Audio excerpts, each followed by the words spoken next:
যে যতদূর আমরা আইসিডিএস কর্মীদের কাছ থেকে খবর পেয়েছি যে ভেরিফিকেশান কিন্তু শুরু হয়ে গেছে। ঠিক আছে, ভেরিফিকেশান কিন্তু শুরু হয়ে গেছে। আপনারা নিয়ারেস্ট আইসিডিএস দিদিমণির কাছে যান যদি আপনার কাছে ভেরিফাই না হয়। সুপ্রিয় দর্শকবৃন্দ, সিকিম ইনস্টিটিউশনের বেসিক চ্যানেলে আপনাদের সকলকে স্বাগত জানাই। সিকিম ইনস্টিটিউশনের কালকের একটা খবর দিয়েছিলাম 100% জেনুইন এবং ট্রু, যে একটা নোটিফিকেশান জারি হয়েছে অন্নপূর্ণা নিয়ে, এবং সেখানে 4ই জুলাই 3টের সময় একটা মিটিং কন্ডাক্ট করা হয়েছিল হাই লেভেলে। এই মিটিংয়ে জানানো হয় যে রিজেক্টেড যে ব্যাপারটা এসেছিল সেই রিজেক্টেড ব্যাপারটা কিন্তু ক্লিয়ারিফিকেশান দেওয়া হয় যে কেন রিজেক্ট হয়েছিল এবং কারা এই রিজেক্টেড দলের মধ্যে ছিল। এই জনস্বার্থে একটা পিআইএল মামলা তৈরি হয়ে গেছে কলকাতা হাইকোর্টে। কি মামলাটাই বলছে, প্রথম কথা, আউট অফ 162 অ্যাপ্লিকেশনের মধ্যে 162 কারোর্স, ঠিক আছে, 1.22 কারোর অ্যাপ্লিকেশন হ্যাজ বিন অ্যাপ্রুভড, মানে 1,22,00,000 অ্যাপ্লিকেশন কিন্তু পাস হয়ে গেছে। পাস হলো না হচ্ছে 27,83,000 মানুষের কিন্তু পাস হলো না। এবং কেন পাস হলো না তার জন্য কারণ জানানো হয়েছিল যে ফ্যামিলি কিন্তু ইনকাম ট্যাক্স দেয়, 3টের বেশি পাকা রুম আছে এবং জিএসটি পে করে। নামে কিন্তু কোনো পাকা রুম নেই, ঠিক আছে, তার কাঁচা বাড়িও নয়, তার পাকা বাড়িও নয়, মহিলাটার নামে। তাহলে তার ফ্যামিলির নামে তার ফ্যামিলি কিন্তু যা করবে সেটার উপর ডাইরেক্ট প্রভাব কিন্তু পড়বে।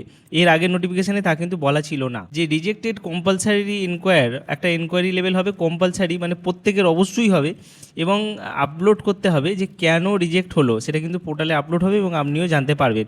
কারা আপলোড করবে আইসিডিএস দিদিমণিরা, যারা খিচুড়ি স্কুল আছেন আপনাদের কাছে, সেই খিচুড়ি স্কুলে দিদিমণিরার কাছ থেকে আপনি আপডেট পাবেন এবং আপনাদের ফিজিক্যাল ভেরিফিকেশান হবে, মানে বাড়িতে গিয়ে ফিজিক্যাল ভেরিফিকেশান কিন্তু হবে। চলুন দেখে নেওয়া যাক পরবর্তী কী বলছি। ফিজিক্যাল যে ভেরিফিকেশান স্টার্ট হবে, সেই ভেরিফিকেশান স্টার্ট হবে 5 তারিখ থেকে, মানে গতকাল থেকে কিন্তু, অর্থাৎ গতকাল থেকে, আজকে 6 তারিখ, গতকাল থেকে কিন্তু ভেরিফিকেশান শুরু হয়ে গেছে।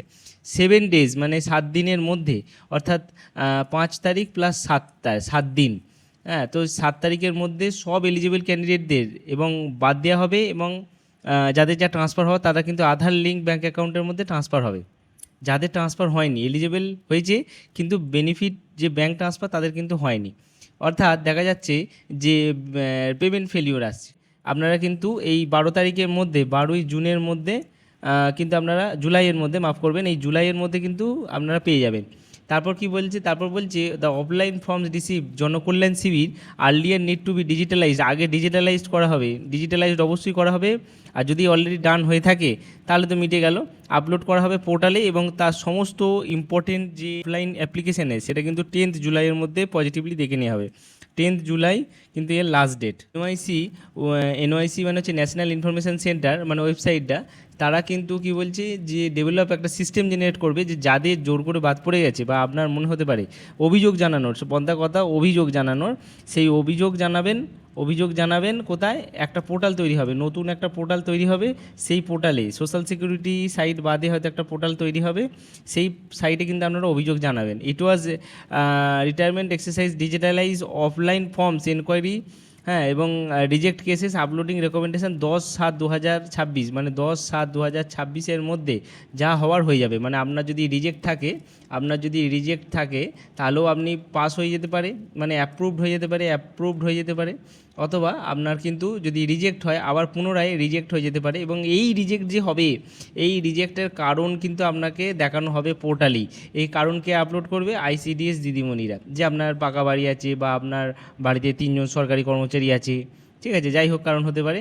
তো যে কোনো কারণেই আপনার ফর্মটা বাতিল হতে পারে, এবং তার নির্দিষ্ট কারণ কিন্তু পোর্টালে আপলোড হবে, ঠিক আছে। এরপর বলছে যে যদি কোনো ফেলিওর ইস্যু হয় তাহলে ডিস্ট্রিক্ট অ্যাডমিনিস্ট্রেটর যেন পজিটিভলি দেখে, ঠিক আছে, এবং কোনো যেন, মানে যারা পাওয়ার মতন তারা যেন বাদ না, যারা ডিস্ট্রিক্ট অ্যাডমিনিস্ট্রেটর তারা দেখবেন যে কোনো রেলিভেন্ট লোক যেন বাদ না যায়, যারা পাওয়ার যোগ্য তারা যেন বাদ না যায়, ঠিক আছে।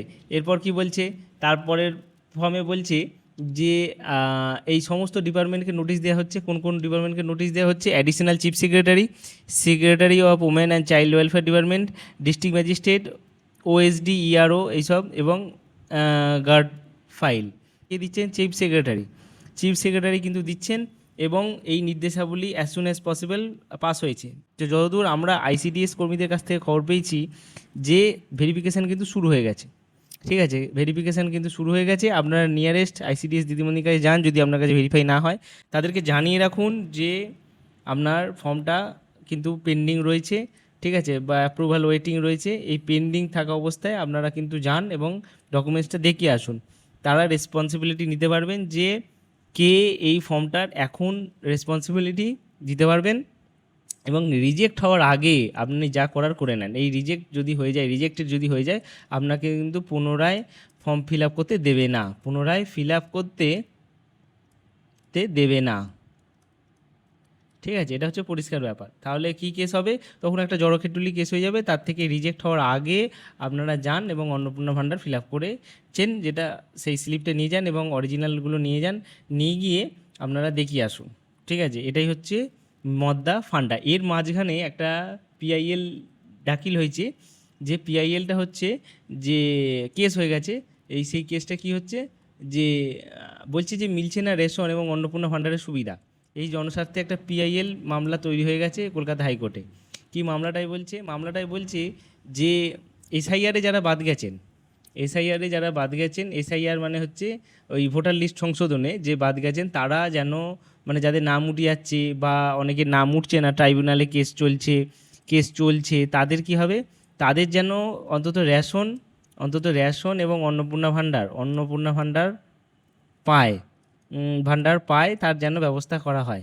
সেটাই বলা হচ্ছে এই কেসের মাধ্যমে। এই কেসের শুনানির ডেট হচ্ছে 21শে জুলাই, ঠিক আছে। এই 21শে জুলাই কিন্তু এই জিনিসটা হবে। এবং এসআইআরে যারা ডেট বাদ গেছে তাদের আদৌ মানে কীরকম পাবে সেটা নিয়ে একটা বিরাট কিন্তু চিন্তার বিষয় রয়েছে।